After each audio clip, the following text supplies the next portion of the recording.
नमस्कार, प्रणाम, जय हिंद। कैसे हैं आप लोग। आज के इस वीडियो में हम बात करेंगे बिहार स्वास्थ्य विभाग में जो भर्तियां चल रही है, चाहे वो ड्रेसर की भर्ती हो, एक्सरे टेक्नीशियन की भर्ती हो, ईसीजी की हो, ओटी की हो, स्टाफ नर्स की हो, फार्मासिस्ट की हो, किस तरीके से इनका कट ऑफ कैलकुलेट हो रहा है। क्योंकि जो आपने अभी कट ऑफ देखा है, कई लोग कह रहे हैं कि आखिर इसका 39 कैसे कट ऑफ गया है। तो इस बात को हम कैलकुलेशन करके आपको बता देंगे कि आखिर ईवर कैटेगरी के कैसे 39 गया है और रियल में कितना कट ऑफ गया है। ये तो कैलकुलेट करने के बाद 39 आया है, तो रियल में कितना गया है। ठीक है, इसके ऊपर हम बात करेंगे कि किस तरीके से कैलकुलेट होगा सारी भर्तियों को लेकर के। इसके अलावा हम ड्रेसर के कैटेगरी वाइज कट ऑफ भी बताने की कोशिश करेंगे और जिस तरीके से बीटीएससी ने गलती से जो डाटा दिया है उस डाटा को भी हम दिखाएंगे। पूरी जानकारी आपको हम ड्रेसर भर्ती को लेकर देने वाले हैं, एक्सरे को लेकर देने वाले हैं, अन्य भर्तियों को लेकर देने वाले हैं कि किस तरीके से इनका कैलकुलेशन किया जाता है। तो आप इस वीडियो के आखिरी तक बने रहिएगा और ड्रेसर का कट ऑफ देख करके जाइएगा। यहाँ पे सबसे पहले आप समझिए कि जो एक्सरे टेक्नीशियन को लेकर एक लिस्ट जारी किया गया है जो है डॉक्यूमेंट वेरिफिकेशन के लिए, उसमें अप्रॉक्स 952 लोगों को बुलाया गया। ये जो आप लिस्ट देख रहे हैं ये गलती से बीटीएससी ने अपलोड कर दिया था। इस पेज को अपलोड अमूमन नहीं किया जाता है और बीटीएससी ने क्या किया, इसको अपलोड कर दिया। कट ऑफ के जगह उन्होंने अभ्यर्थियों की संख्या बता दी और जो अभ्यर्थियों की संख्या बताई इससे पता चल गया कि जो भी, अगर मान लीजिए कोई डब्ल्यूबीसी के कैंडिडेट है, कोई बीसी के हैं, ईबीसी के, एसटी के हैं, एससी के हैं, तो जो है आप समझिए कि इसमें जो है सीट खाली चली गई, लोग ही नहीं मिले। एसटी में तो लोग ही नहीं है, मात्र 35 लोग हैं टोटल। एसटी में मात्र 3 ही लोग हैं पूरे बिहार में। ईबीसी में मात्र 94 लोग ही हैं पूरे बिहार में। जो है आप देखेंगे यहाँ पे मात्र 66 लोग ही हैं पूरे बिहार में बीसी कैटेगरी में।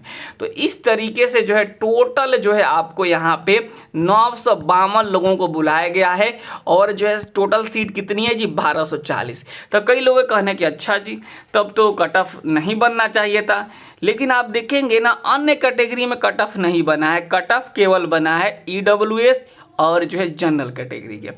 जनरल कैटेगरी अगर आप बात करें तो जनरल कैटेगरी में आप देखेंगे तो जो है यहाँ पे आपको जो है बिहार से बाहर के जो कैंडिडेट हैं वे लोग जो है इसमें क्या किए हैं कि उनका संख्या ज़्यादा है जिसके चलते ये कट ऑफ गया है। नहीं तो केवल बिहार की बात होती तो इतना कट ऑफ नहीं चाहता। तो ये टोटल 602 हैं, तो कट ऑफ आखिर गया कितना, इस बात को एक बार समझ लीजिए, फिर हम अन्य भर्तियों के ऊपर बात करते हैं, ड्रेसर को लेकर बात करते हैं। तो जो कट ऑफ गया है वो 39.56 गया है। ये जो है किसका कट ऑफ गया, जनरल कैटेगरी का। और बाकी आप देखेंगे एससी का, एसटी का, ईबीसी का, बीसी का कितना कट ऑफ गया है। तो बिना कैलकुलेट किए हम बता रहे हैं, अगर बिना कैलकुलेट किए समझेंगे तो जो है आपको डब्ल्यूबीसी का 32 होता है, पिछड़ा वर्ग 36.5 होता है, जो है ईबीसी का 34 होता है, एससी एसटी का 32 होता है। इतना जो लोग भी लाए हैं उनको डीवी के लिए बुला लिया गया है। अब जो है मेन बात आता है ईडब्ल्यूएस के लिए और ईवर कैटेगरी के लिए। तो इनका कल कैसे कट ऑफ डिसाइड होता है सबका, उस बात को समझने के लिए आपने जो फॉर्म भरा था उसी में सब कुछ दिया गया है। तो जो है आप समझिएगा कि जो मैं आपको बताता हूं कई बार कि ईवर कैटेगरी में 40 आना चाहिए। ठीक है, हमने आपको बताया है कई बार जो बीसी कैटेगरी उसमें 36.5 आना चाहिए। जो ईबीसी हैं उनको जो है आपको 34 कम से कम आना चाहिए। जो एससी हैं उनको 32 आना चाहिए। एसटी हैं जो 32 आना चाहिए। जो पीएच है उनका 32 आना चाहिए। इस बात को आप समझेंगे, अगर आपका इतना नंबर आ रहा है, अगर आपका इतना नंबर आ रहा है तो जो है तो आप इसके बाद जो आप कैलकुलेट करेंगे, कैलकुलेट करने के बाद से आपका नंबर 18 आए, चाहे 12 आए, चाहे 20 आए, चाहे 22 आए, चाहे 25 आए, चाहे 30 आए, उससे कोई फर्क नहीं पड़ता है। आपका जो जेन्युइन मार्क्स है वो इतना कम से कम आना चाहिए। इस बात को आप समझेंगे, इतना आ रहा है तो आप पास है। अब इसको गुणा करने के बाद कितना भी आ जाए, जैसे देखिए ईवर कैटेगरी का 40 चाहिए कम से कम, लेकिन आप जब देखेंगे गुणा करने के बाद 39 पॉइंट समथिंग वालों को बुलाया गया है। तो आखिर कितना नंबर जो है कैसे गुणा हो रहा है, इस बात को आप समझिएगा, ध्यान से आप समझिएगा इस बात को कैसे गुणा हो रहा है। जैसे मान लीजिए कि कोई ईवर कैटेगरी के कैंडिडेट है, ईवर कैटेगरी कोई कैंडिडेट है और जो है आपको कितना मिला जी, 100 में से कितना मिला, 40 मिला है।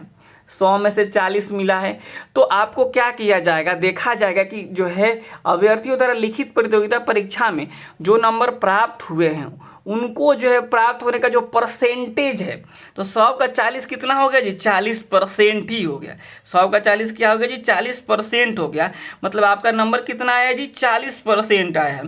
तो इसमें क्या किया जाएगा, ध्यान से आप समझिएगा, 40 को गुणा कर दिया जाएगा 0.75 से, 40 को गुणा कर दिया जाए 0.75 से। मतलब आप समझिएगा कि अगर गुणा करने के बाद आपका 30 नंबर आ रहा है तो भी आप पास हैं।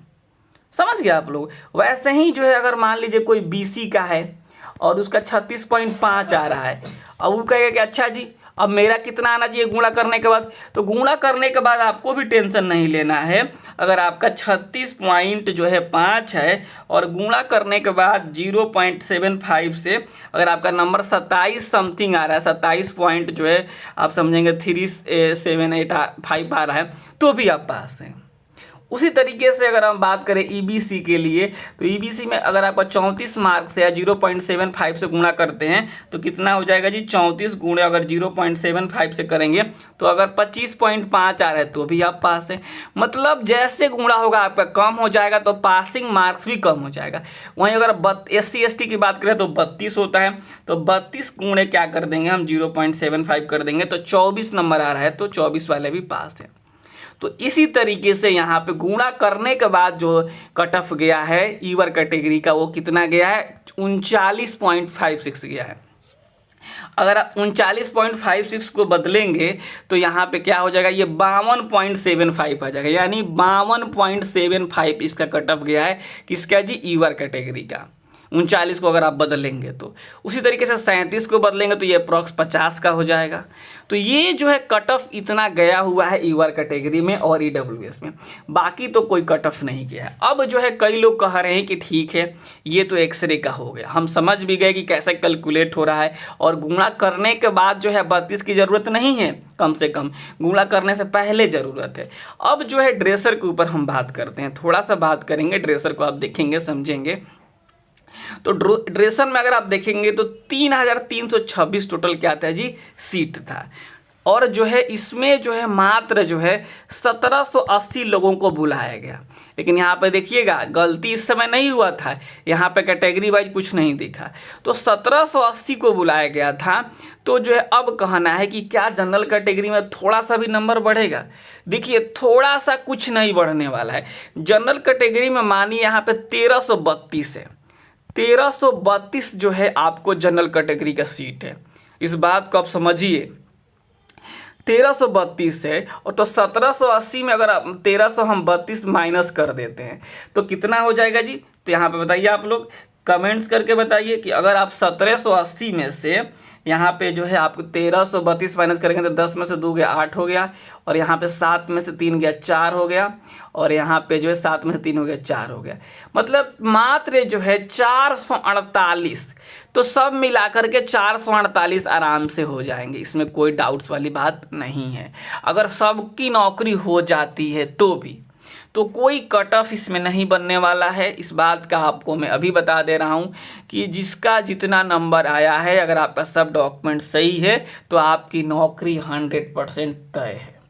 इसमें कोई डाउट इफ बट वाली बात नहीं होनी चाहिए, इस बात को आप समझिएगा। गुणा भाग करने से आपको कोई मतलब नहीं है, वो आयोग का काम है, वो गुणा भाग करेगा, बिना गुणा भाग किए आपका नंबर आना चाहिए, ये बात आप लोग समझ लीजिए।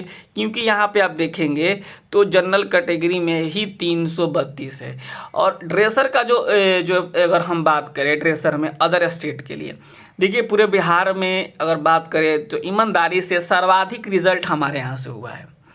और जो है मेरे पास क्वायरी के हिसाब से, जो है एडमिशन के हिसाब से मैं बात करूं तो जो है जो बिहार से बाहर के जो अभ्यर्थी हैं, जो ड्रेसर का मतलब कैंडिडेट जो आए हुए हैं, सबसे ज़्यादा झारखंड के आए हुए हैं, सबसे ज़्यादा झारखंड के हैं जो बिहार में कैंडिडेट पास भी हुए हैं और फॉर्म भी भरे थे।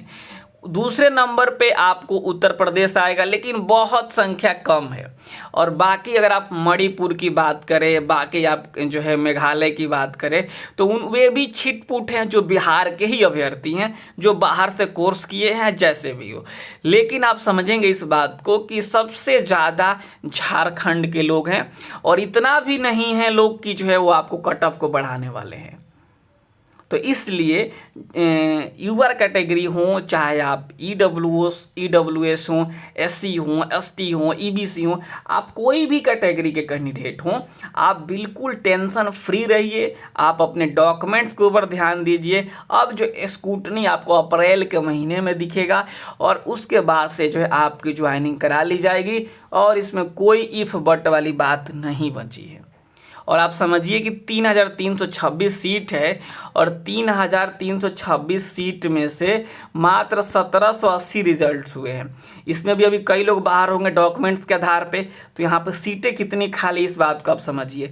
6 में से 0 गया 6, 12 में से 8 गया 4, और यहाँ बचा 2, 2 में यहाँ हो गया 12, 12 में से 7 गया 5, और यहाँ पे हो गया 2 में से 1। 1546 सीट अभी खाली रह जाएगी। और मैं बता दूं तो कम से कम जो है 400-500 और इसमें से ये सीटें खाली जाएगी। अप्रॉक्स अगर हम 2000 ही मानते हैं कि सीटें खाली रह जाती है, तो सरकार नया अधियाचना बीटीएससी को आराम से भेजेगी। तो इसलिए आप लोग जो है तैयारी करते रहिए।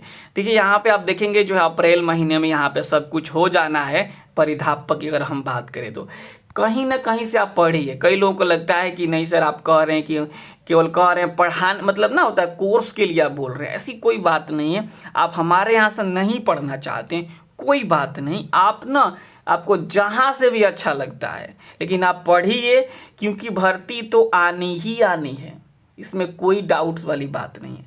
हमारे यहाँ पिछली बार भी हमने बहुत अच्छा रिजल्ट दिया था, और इस बार भी हमारी कोशिश रहेगी कि और अच्छा रिजल्ट दें। अगर आप भी थोड़ा एफर्ट लगाते हैं, और हमारी टीम एफर्ट लगाती है, हमारी टीम तो एफर्ट लगा रही है, थोड़ा सा आपको एफर्ट लगाना है, और इससे आप सफल हो पाएंगे। तो इसके लिए हमारे यहाँ नया बैच शुरू हो चुका है। इसके लिए आपको सीधे सीधे क्या करना है, अपने मोबाइल के प्ले स्टोर में जाना है, और प्ले स्टोर में जा करके एजुकेशनल एकेपी सर्च करना है, और वहाँ से इंस्टॉल करके आप जो है बैच है ड्रेसर टारगेट 2.0, इसको आप ज्वाइन कर सकते हैं।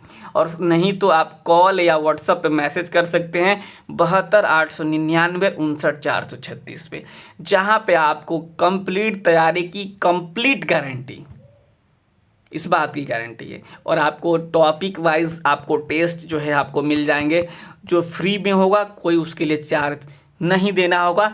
टॉपिक वाइज टेस्ट फ्री में होगा, इस बात का आप ध्यान रखेंगे। और ये पूरा कंप्लीट कोर्स आपको मात्र 699 रुपये में आ जाता है, 1 साल की वैधता के साथ। 1 साल की वैधता मतलब ये जो कोर्स होगा वो 1 साल तक वैलिड होगा, मात्र 699 रुपये में, 1 टाइम पेमेंट है। तो ये है, अगर आपको लगता है कि हमको तैयारी करना चाहिए, हमको एजुकेशनल एकेपी से जुड़ना चाहिए, और जुड़ करके अपनी तैयारी में 4 चांद लगा देना चाहिए, गति दे देना चाहिए, तो आप ज़रूर ज्वाइन कीजिए बिहार ड्रेसर का नया बैच। बाकी आप की मर्जी है, आपको लगता है नहीं हम तो जो है कहीं और से पढ़ लेंगे, लेकिन मैं आपको बता देता हूँ कि आप कहीं से भी पढ़ लीजिए और पढ़िए, लेकिन पढ़िए, क्योंकि भर्ती आएगी ही आएगी। ये हमारा राय है, ये हमारा सलाह है, बाकी सब आप समझदार हैं। तो इस वीडियो में हम इतना ही रखते हैं। आई थिंक आपको बहुत सारी जानकारी मिल गई होगी कि कैसे कैलकुलेट किया जाता है। ड्रेसर कट ऑफ को लेकर कोई चिंता वाली बात नहीं है। एक्सरे का आखिर 39 कैसे गया, क्योंकि 0.75 से गुणा किया गया है, ये सारी बातें। रही बात अन्य भर्तियों को लेकर के, तो यही काम स्टाफ नर्स में भी होगा, यही काम फार्मासिस्ट में भी होगा, यही काम आपको जो है ओटी एक्सरे ईसीजी में भी होगा। एक्सरे में तो हो गया, ईसीजी ओटी में भी होगा, और बाकी अन्य भर्तियों में भी होगा। और बहुत जल्द आई थिंक ओटी वगैरह का जो है नोटिस भी जारी होने वाला है, और अप्रैल के महीने में आपको ड्रेसर को लेकर के अपडेट मिल जाएगा। तो इस वीडियो में हम इतना ही रखते हैं। आप यहाँ तक आज आ गए हैं अगर वीडियो देखते देखते, तो चैनल को सब्सक्राइब जरूर कर लीजिएगा, और नीचे कमेंट्स बॉक्स में आपको हमारा ड्रेसर से संबंधित ग्रुप में मिल जाएगा, वहाँ पे भी आप ज्वाइन कर सकते हैं। नीचे कमेंट्स बॉक्स में आपको एप्लीकेशन का लिंक भी मिल जाएगा, आप वहाँ से भी ज्वाइन कर सकते हैं। इस वीडियो में इतना ही रखते हैं, मिलते हैं आपसे फिर से किसी और जो है जानकारी वाले वीडियो में। तब तक के लिए नमस्कार, धन्यवाद।